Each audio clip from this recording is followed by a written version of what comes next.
So what's going on guys, Kate is here and welcome back to a brand new video. For today I will show you the best Necromancer build in Diablo Immortal. So at the start I will explain how to play this class, then we will look into the best skills, rotations and attributes that you want to use. Then later we will go over the awakening, best stones, where to use your paragon levels, and even which gems you want to use on your gear. And then lastly I will show you the best gameplay, so you would know how to get out your abilities, the highest damage possible and much more. So if this sounds interesting to you, then let's get right into it.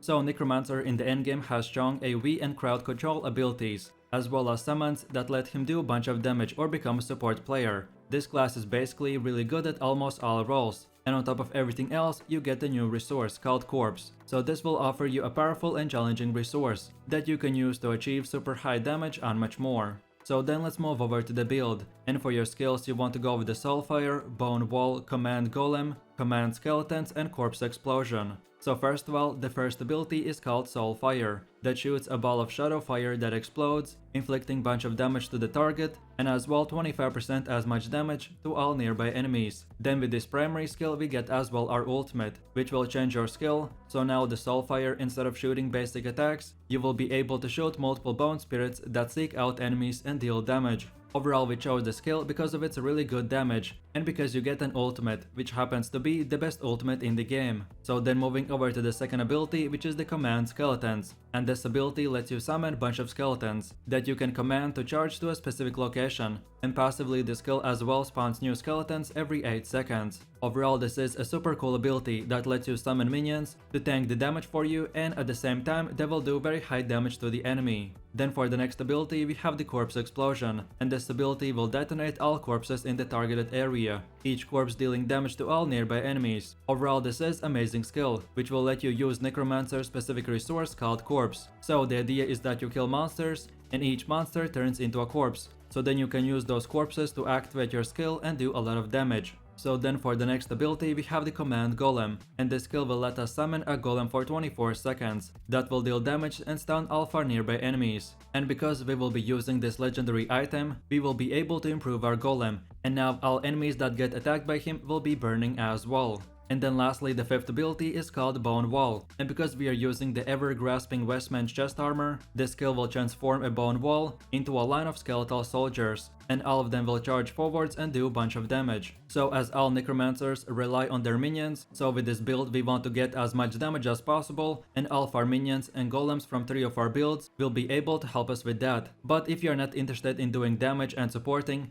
but you want to be 100% a support player, then I recommend specifically for you to switch to this build. So you want to take the Dire Curse instead of the Corpse Explosion, and you want to take the Bone Armor instead of Bone Wall. But like I said, only switch to this when you're specifically doing group content and you want to support your team, but for everything else use the first main build. So then moving over to the rotation, and you first of all want to start by running around the dungeon and aggro a bunch of monsters. Then afterwards use your Bone Wall to push the enemies into a tight spot. Then now use and command your golem to leap into the enemies. Then now use the Command Skeletons and command them as well. And then from here we just keep on spamming the Soulfire skill, and when you see a bunch of corpses on the ground, detonate them by using the Corpse Explosion ability. Remember that your main job as a Necromancer is to summon and command your minions while kiting the enemies, and if you ever can, then just keep on spamming the Soulfire basic attack, and that's about it. So then let's go over to the best Necromancer attributes, and the main attribute that you want to get is Intelligence, and then secondary attribute is Vitality. And the way you do this is by using equipment that either way has Intelligence or Vitality. And for your weapons you first of all want to prioritize how much damage it does, and then secondary the attribute. So then moving over to your equipment, and this is how your gear should look like. So first of all for your offhand you want to go with the Baleful Trinity and socket in the Seeping Bile Gem. And we chose this item because of its perks that will give your Soulfire ability one more additional target, so you will be able to do a lot more AoE damage. And then lastly, if you awaken this item, then your Soulfire damage will be increased by 10%. Then for the main hand, we want to go with the Desolatoria and socket in the Blood-Soaked Jade. Then for your perks, you get to transform your Command Golem skill to now summon an improved Golem, which will deal more damage and burn all enemies alive. And if you awaken, then your Golem will do 10% increased damage. Then moving over to the next one, which is the leg armor, and we want to go with the sacral causes and socket in the Zode Stone gem. And for your perks you will get to increase your bone wall duration for 25%, and if you awaken then your bone wall cooldowns get reduced by 10%.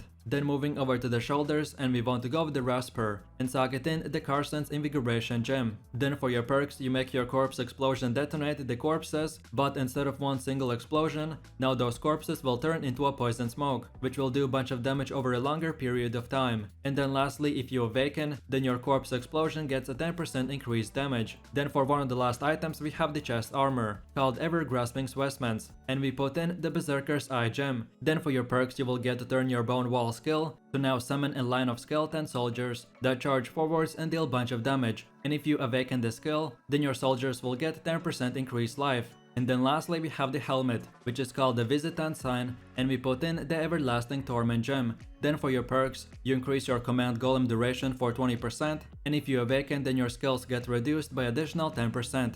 Then for your charm you want to get this exact piece that gives all of your skills that you use damage increase. And then last but not the least, for your neck, we go with the Shepherds and Architect, and we socket in the Ruby, Aquamarine and Citroen gem. Then for your finger, get the Shepherd and Father, and socket in the Tourmaline gem. Then for your other finger, get the Shepherd and Mother, and socket in the Tourmaline again. Then for your hands, get the Shepherd and Beastmaster, and put in 3 Tourmaline gems. Then for your waist, go with the Shepherd and Begator, and put in 3 Topaz gems. And then lastly for your feet, get the Shepherd and Leader, and socket in 3 Sapphire gems. And then just before we move on to the next part of the video, I want to clarify a few things on the armor. The exact items and gems I'm showing you are the best of the best, so it does not mean that you have to get perfect 5 out of 5 star gems or rank 20 items, but you simply use whatever is the best and available on your character, and bit by bit try to get these gear pieces and gems, then start equipping them, and this is how your full endgame build at 100% completion will look like.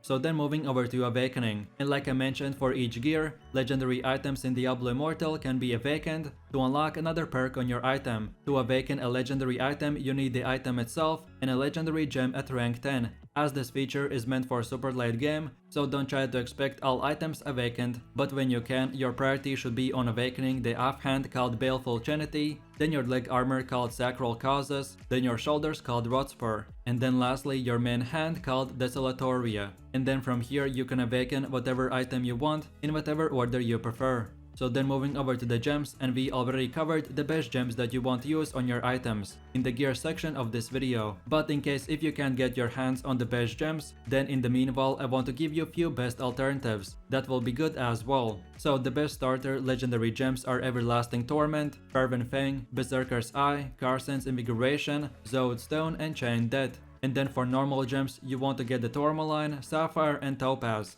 All of these gems will be useful and good alternatives, but like I said, for the best of the best, watch again the previous part of this video. So then with that said, moving over to the charm, and like I said in the gear part of this video, this is the charm that you want to get that will give your bone cess to corpse explosion, soulfire, command golem, command skeletons and bone wall. But especially at the beginning it's not that easy to get, so if this is the case, then your charm priority should be on getting the bonus for soulfire, then corpse explosion, then command golem, then command skeletons, and then lastly the bone wall. If you have at least a charm with few of these abilities, then that will be already really good, but now you know at least what bonuses are the best and how much they are worth by ranking. And then lastly, like all of us know, we can upgrade and rank up our gear and gems by salvaging gems and those items that we don't use, so then we can improve our equipment. But there's one last endgame feature that is called Family Bonus Stones. So when one of your primary 6 gear pieces reach rank 6, you can reforge that gear and improve it even more by putting in the Reforging Stone. And the 3 best stones for Necromancer is Vengeance Stone, Wildfire Stone and Ravager Stone. But like I have said many times, all of this is meant for super late game. So just try to get as high rank on your items as possible and then slowly start upgrading them with stones.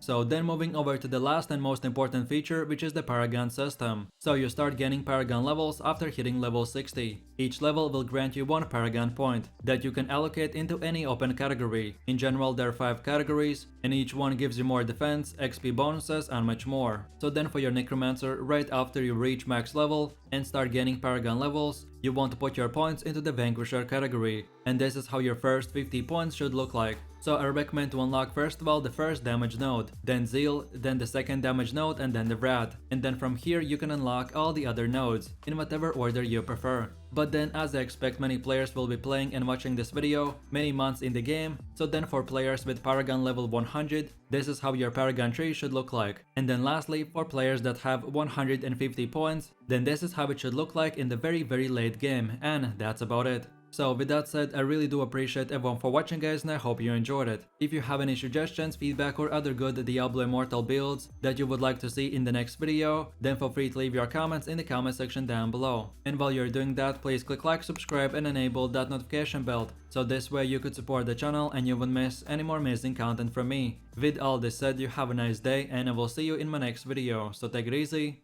peace.